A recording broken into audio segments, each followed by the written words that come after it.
Food is more than just what's on our plate. It's the places where it's grown, it's the people who grow it, and so much more. Join me, Janice Person, your host, on Grounded by the Farm every other week as we talk about the foods we love. Oh my gosh, I love popcorn, and just thinking about it has made me want more over the last few weeks as I set up this interview, as I got the tour of the farm, and as I got the actual interview captured. I think my popcorn consumption has increased pretty dramatically. That gives you a lead in on what we're talking about today. We're going to be talking with Matt Helms, who's a longtime friend of mine, who only recently decided to return to the day-to-day on a family farm as he wanted to start growing popcorn. The brand they set up is called Ella and Ollie. It's named after his daughter and his grandfather. Really gives a combination of sort of in the future and in the past. And quite frankly, you'll hear that shapes a lot of what Matt has in mind as he does this new business venture. I'm sure you'll enjoy it. Don't forget to check them out on Facebook, Ella and Ollie Popcorn. And online, their website is ellaolliepopcorn.com. And as always, love for you to check out our site, groundedbythefarm.com.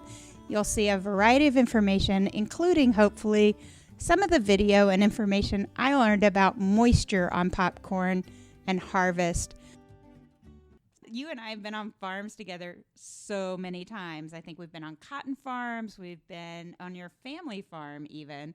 So do you mind let's start by telling where your family farms and sort of what is it that you do, because farming isn't your day job. That's right, Janice. We've been on a lot of farms and had a lot of fun. My family farm is about 16 miles just east of the St. Louis Arch in southwestern Illinois, a town called Belleville. And actually, that's where our ancestors that came over from Germany in the 1850s settled. So it's a corn and soybean farm, a little bit of wheat. We've had purebred Angus cattle since 1903, still have some of them. You know, our family's just been farmers, really, on both sides, both the Helms side and the Stutz side from my mom. Got the trunks that came over on the boat from Germany. Oh, wow. They're flat trunks. I learned that if you're business class or first class, They it's can a be rounded rounded. trunk, right? Ours was not rounded, Janice. It was a flat trunk. So our family was coached from Germany. I understand totally. So we're going to be talking about popcorn today. You said your family grows all these great grains. You didn't mention popcorn.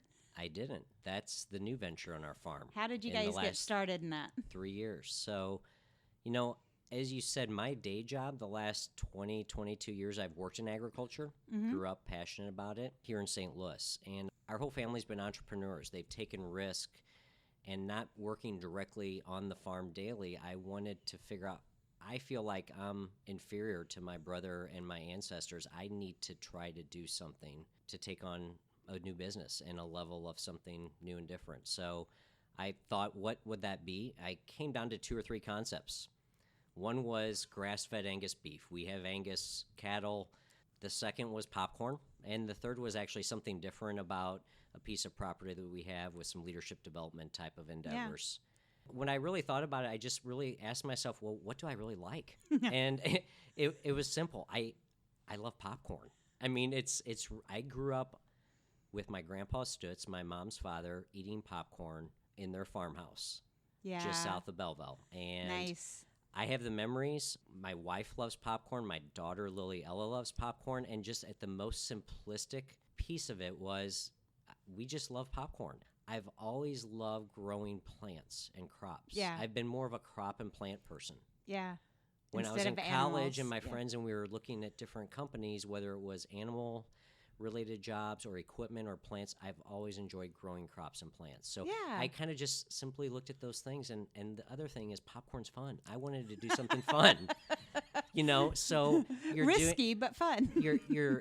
Think about it. I still remember like the pot in my grandparents' stove and sitting in the living room with it pretty well dark except for my grandpa's light on, watching Hee Haw or The Joker's Wild and eating that popcorn.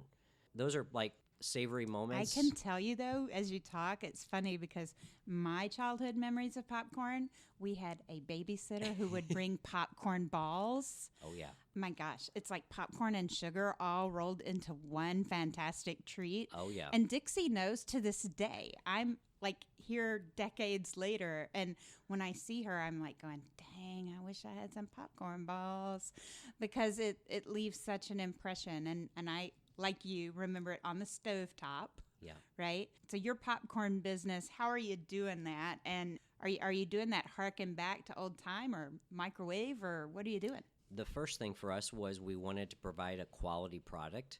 So we looked at different popcorns. My daughter we had some friends and family over, and we did a little blind popping sample party. And we came up with, there was a particular heirloom variety that rose to the top very high with everyone. So that's what we started out growing. And that's been our signature. How old is your daughter that she's doing product development? She loved it. Oh my gosh. She got so excited creating this market research survey that I still have saved on my computer and passing them out to everyone and then collecting the results. But, that's what we did. We came back after year 1 and going into year 2, same thing. Yeah. Took this heirloom and we I reached out to 3 or 4 of the leading breeders of modern hybrids, and we had those popcorns, looked at the characteristics, and we decided that we wanted to offer a high-quality product, which is what that sampling little party of family and friends did. We grow it on the farm, and we condition it. We hire an expert that can clean it so that we're, presenting a high-quality product. And then we're not selling popcorn yet, maybe someday in the future, but it's really kernels in a really nice glass jar. That's important to have a high quality. We do like the sustainable packaging and the delivery of it. And it just stands out as being different. And it's something, again, that we're trying to, at the end of the day, trying to create a new little experience for a lot of people that in today's world, a lot of people haven't popped popcorn outside of the microwave. And I know, it's really amazing. cool. Yeah. I get text messages from people or Facebook messages when they try our product. I mean, I had one a few months ago from someone who just said, hey, my kids have never seen popcorn pop. We just made it on the stove. It reminded me of popping it with my mom and dad. Yeah, I just love that. A glass lid is a lot of yeah. fun too, right? Like the glass lid on the stove, so you can see them as they pop. Yeah. So that's what we're doing. We're having fun, and what I really enjoy, I love the history of our family, but I enjoy bringing a product to connect with other business people. Yeah. Everyone that we work with is an independent business person. We can find the owner, or we work with the owners, and we can tell a story about our farm. And we're 16 miles from St. Louis, so we have a neat market right here in St. Louis, but we also sell on the internet and other places. But it's a great experience for our 10-year-old daughter, Liliella, who's part of it. Don't force her, but she loves to go out there and help hand harvest ears that we'll sell for the microwave, or package things up, or go on sales calls with mom or dad. Oh, how fun. It's a great experience. Love it. So you mentioned Ella, and you mentioned your grandpa and stuff, and I think that leads me to the name of the company. That's right. So the name is Ella and Ollie Popcorn, and again, we were thinking about some different brands, and what I liked about this was it's a little bit of the past and a little bit of the future, and whatever that future may hold. My brother and my sister and I are the 6th generation of our family farm. Wow. My nephew, who just came back to the farm, and then Liliella are the 7th generation, and then my sister and brother-in-law have 2 sons that would be 7th generation, but they have an operation in a different part of the state. Yeah. So what I think is neat, and it's no disservice to all the generations of just raising corn, but we have a unique opportunity being close to this market to present a high quality product to businesses and people to have a different experience. Yeah, I think I was really close to your farm. There's a place called the Cahokia Mounds. Isn't that pretty close? It is. I remember, like, you can see the arch and part of the skyline when you get up high, right? That's when right. you get up on top of the mounds and stuff. So it's proximity is amazing. And so you mentioned just cooking it on the stove as a kid. What do you put on your popcorn, either as a kid, or how are you doing it now that maybe is a little bit different? You can use any kind of oil you like. We use extra light olive oil. We just like the properties of that from a health perspective, and all the different oils have their different claims. When we really want the true movie-like experience at home, we do coconut oil. That's what a lot of the movie theaters will utilize. Yeah. I'm either very straightforward with just salt, or I've created a little bit of a blend of a seasoning salt like a Lowry's, but not quite, blended with salt, about a 50-50 ratio. And those are my two go-tos. Yeah. Now, we are going to be expanding here with some, not a lot, but 3 or 4 signature seasonings. My wife, Michelle, has taken that on. We've selected them, but we've been busy doing some other things. But here sometime in 2020, we're going to have, she has truffle oil on the list. Her go-to is truffle oil. Oh, yeah. That's decadent. That's good. And then the white cheddar for me. So now I will tell you, last year for Thanksgiving, I made popcorn as an appetizer, and we popped it up. Okay. Then I spritzed it with olive oil. Then I basically put an Italian seasoning and oregano and thyme on top. I put it in the oven, 450, for about 5 or 6 minutes to make that olive oil nice and crispy. Oh, my gosh. I think I buy some of those Italian seasonings down at Viviano's and stuff on the hill. It's phenomenal. But that's the fun part of it. When I find a restaurant or a food, I kind of stick with it. But just a fun experience like that, people were like, what is this? And we had to make 2 batches for Thanksgiving last year. So that is the fun part of it. Yeah. I like the fun, the farm, the family. It kind of all goes together with popcorn. I'm totally on board with that. It's funny because I noticed I have a bottle in the kitchen, and I'm like, yeah, I think you've refilled that. I bought the burlap bags last year for Christmas gifts, right? So you had some nice holiday kind of setups, and they were really popular. But I bought extra in case, those gifts you never know whether you're going to need. I actually got to keep some of them. So excellent. I've refilled my own. Exactly. Can you tell me what makes popcorn pop? Well, sure. It's basically there's a certain level of moisture in the kernel, and that's a key piece here, is we make sure that we harvest and then dry to the right moisture level. You want it to be about 13.5 to 14.5% moisture. Okay. And then when you heat it up, that steam then creates the kernel of the popcorn to open up and explode, and that's what makes the popcorn pop. It's the heating of the popcorn kernel itself. To get the maximum level of popping and the maximum expansion, that 13.5 to 14.5% moisture is the, quote, sweet spot. So that's something we monitor the fields a lot, and we're doing right now is actually this year with the late planting. Yeah. And we just harvested about a week ago. We're having to put a little air dry to get about that last point of moisture down to make sure that we have a good crop. But that's how it works. I mean, you're heating that oil up to 350 degrees, and that's what makes it explode and pop. That's pretty cool. I've seen those slow motion videos. I may have to put one of them on the website, right, where you can see like the popcorn popping and stuff. It's really different because can you tell me, since your family grows both, what are some of the physical characteristic differences or some of the other pieces? Corn made for tortillas is a little bit different. All corns are from the same genus. It's really different subspecies. That would separate field corn, which is most of the corn when you're driving on the interstate or the road that you see. And most of that corn, it's going to be taller. It'll be bushier. The cobs and the kernels that are on there will be bigger. And it'll produce quite a bit more yield. It'll produce about 3x of the yield of what popcorn would. And most of that corn that's grown in the U.S. goes toward ethanol fuel additives or livestock feed, by and large. And that's what we call field or dent corn. And then you have white corn as an example, and that's really grown for tortillas. Yeah. It's a similar type of kernel, not quite as dented, but it just has more nutritional characteristics for a human to eat. Different flavor profile, too, Different I think, flavor. right? Like, a lot of people stop and see corn on the side of the road in the summer and think they'll grab a couple of ears. And if it's not a sweet corn or something, they get grain by accident. They think, wow, that doesn't taste so good.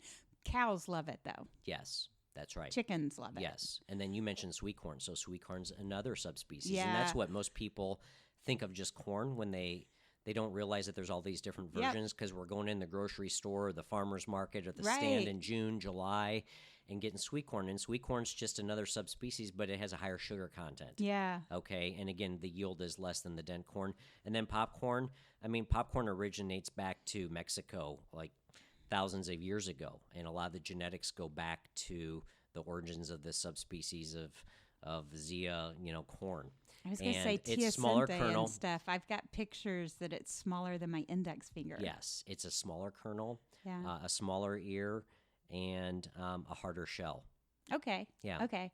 So that harder shell kind of keeps that moisture in a little bit better and lets it kind of explode into action. So you said there was this market research that you did and you were looking at different hybrids and heirloom varieties. I have had some popcorn recently that is not yours, but every time I'm eating it, it's like it's stuck in the gums or stuck between my teeth. You told me hybrids and varieties have an impact on that. So help me understand, because everybody else is now going to think about hybrids and varieties every time they eat popcorn the way I've been forced to. You bet. So what you described, that piece of the popcorn that gets caught in between your teeth or in your gums, is called the hull. And that is part of the actual kernel and how well and how thick it is on the actual popcorn, how much of it resides.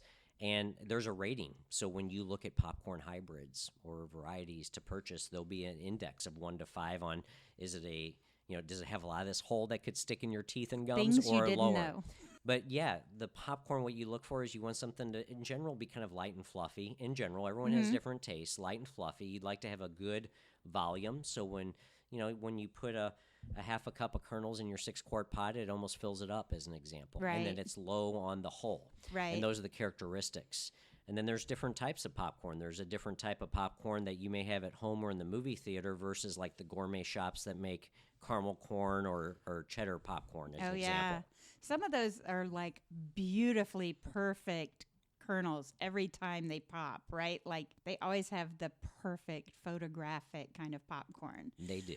So those are also different varieties and hybrids probably. There's really 2 types of popcorn. Like I mentioned, there's butterfly. So at the movie theater, or if you're getting a jar of kernels for your home, it's called butterfly because there's these appendages and it's irregularly shaped, and it actually helps catch the salt in your favorite truffle oil or whatever you're seasoning, and maybe a little butter every now and then, right? Yeah. But it helps catch all those things. But that's called butterfly popcorn.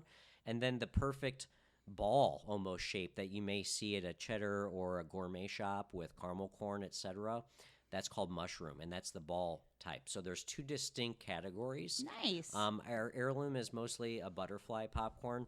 This year we did plant 3 additional hybrids. So we have 2 mushroom, we have 1 modern butterfly, and then we have the signature butterfly as well. And even though we've done our own market research, there's other customers that have other needs. A lot of people would rather buy from someone locally within about 50 miles of where they live. I will take samples to people. They will do their taste testing, and then I can grow it for their business. Oh, wow. And so some of our retail shops that we're going to be getting into in the next year, that's what we've done. And we'll have some mushroom. We have a couple of movie theaters, etc. And it's really exciting. That's cool. How many years have you been doing this? What does that success curve look like? Because what you're talking about, okay, well, we just tested with some friends, like see what they like, and then we planted it. Now you're saying, and we're planting like 3 other ones. This is funny because this is our 3rd year right now in 2019 that we just harvested a week ago. Wow. In 2017, we planted a couple of acres.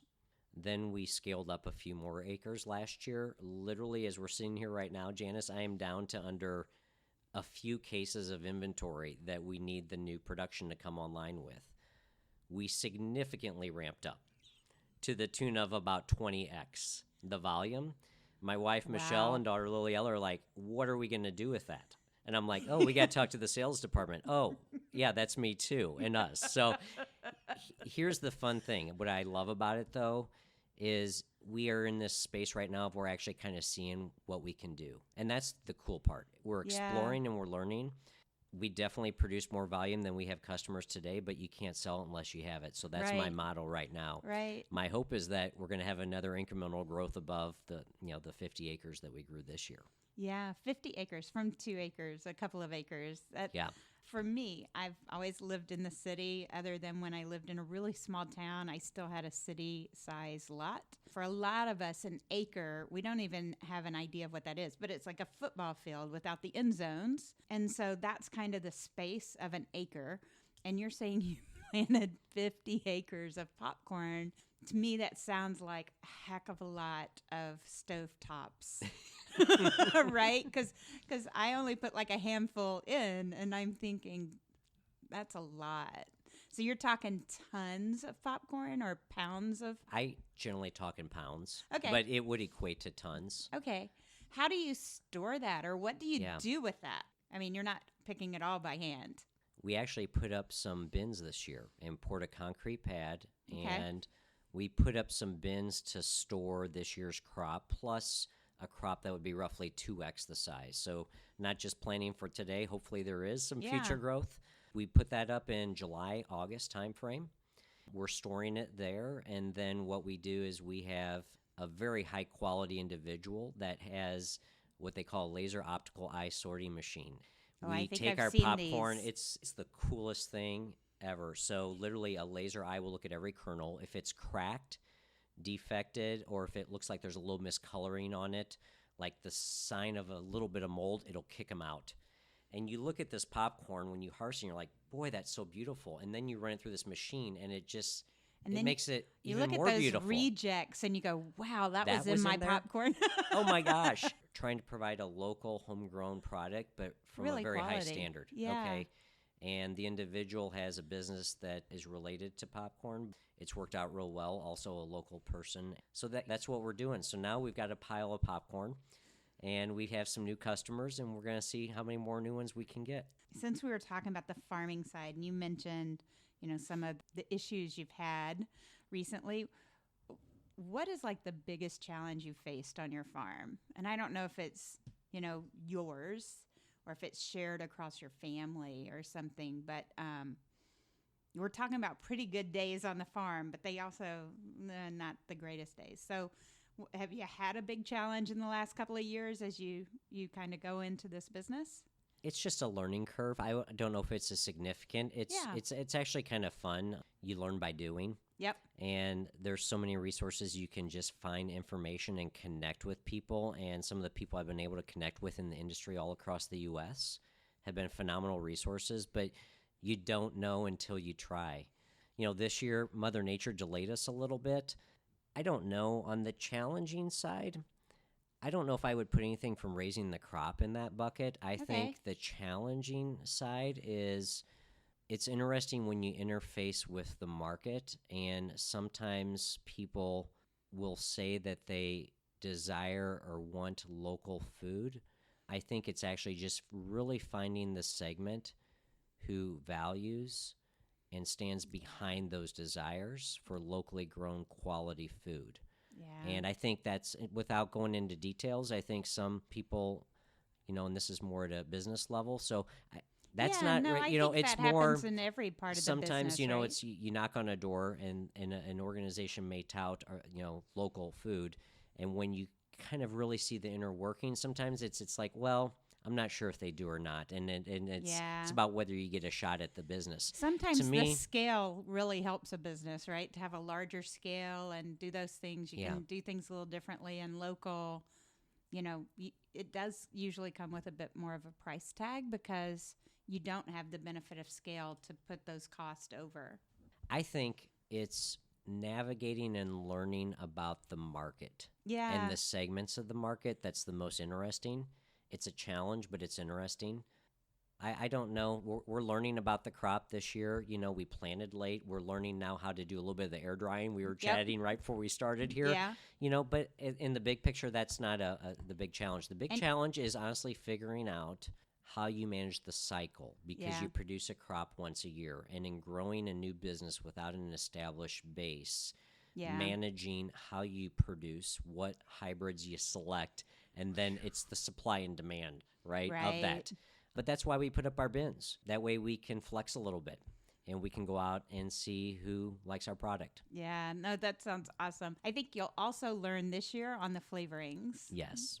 You'll start seeing who goes with Michelle's truffle oil. Oh, yeah. Versus, I have a friend who's made me truffle salt a few times, and let me just say, I think I'm on Team Michelle.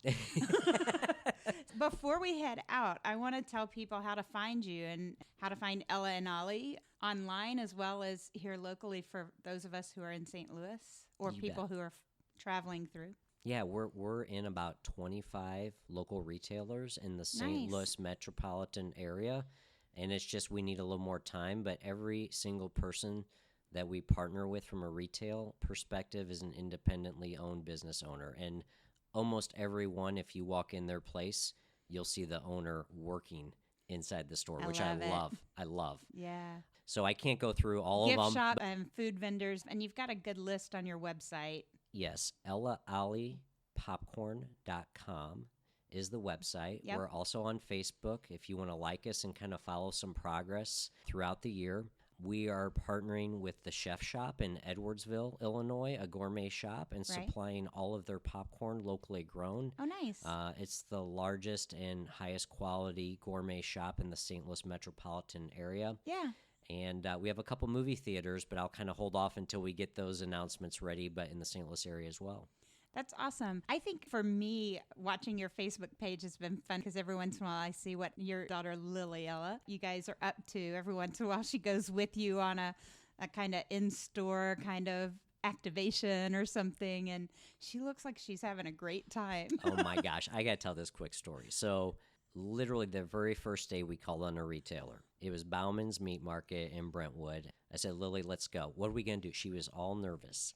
And we took some jars. She has her own business card. Nice. And she has an email that forwards to Michelle or me. But we went in there and we introduced ourselves. And then I always ask her to either talk about our popcorn or our family farm. And she'll carry on a couple, sentence conversation. And so we gave them our sample. Then they were smoking some wings that day, some chicken wings. So they gave us chicken wings. And literally, when we drove by Bauman's here in the last couple of days, she brought that up experience. They didn't say yes right then. They wanted to try it. Yeah. But she's like, gosh, Dad, that was so much fun. We gave them a sample and talked about it, and they gave us one, and those wings were great. So then she was like, let's go on some more sales calls. So it's great experience. You don't get told yes all the time, and that's great experience too. Yeah, and she's saving some money for college, I think. Absolutely. You bet. No, we make it a developmental experience that adds to the college account or something. Absolutely. We let her, like on Saturday, she and I were hand harvesting some ears that we'll have for a new offering for microwave ears to pop. But that was her choice. She, quote, clocks in and clocks out and keeps us honest with what the minimum wage is to pay. That's great. But it's great. We're all learning and we're having fun, and it's great being connected to the family history. At the end of the day, and the back of our label does talk about it, I personally am enjoying the challenge because I feel like I spent the first 20 to 22 years of my life working in other businesses, and I had a safety net or a salary. I still have that because this is not my full-time job yet.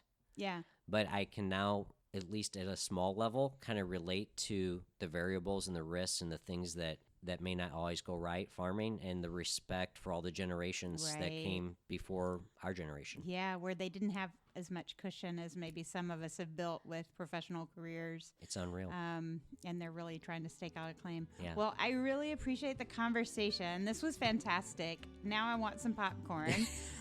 For everybody, don't forget it's EllaOlliePopcorn.com and Ella and Ollie Popcorn on Facebook. I'm going to put a lot of that stuff in the show notes on the website so that you can see the family and see some of the plants and stuff. Thanks so much for coming on this show. I really appreciate it, and I hope that this helps grow your business some more. Thanks, Janice. It was a pleasure. If you've made it this far, I hope you're going to take the time, share this episode with a friend of yours who may love popcorn as much as I do. I'm thinking I'll get in touch with Dixie. It's a great excuse. Also, if you wouldn't mind leaving a rating and a review, that will help more people find it, and quite frankly, it'll give me the motivation to keep going. We'll be back every 2 weeks with new episodes of Grounded by the Farm. Thanks, and see you soon.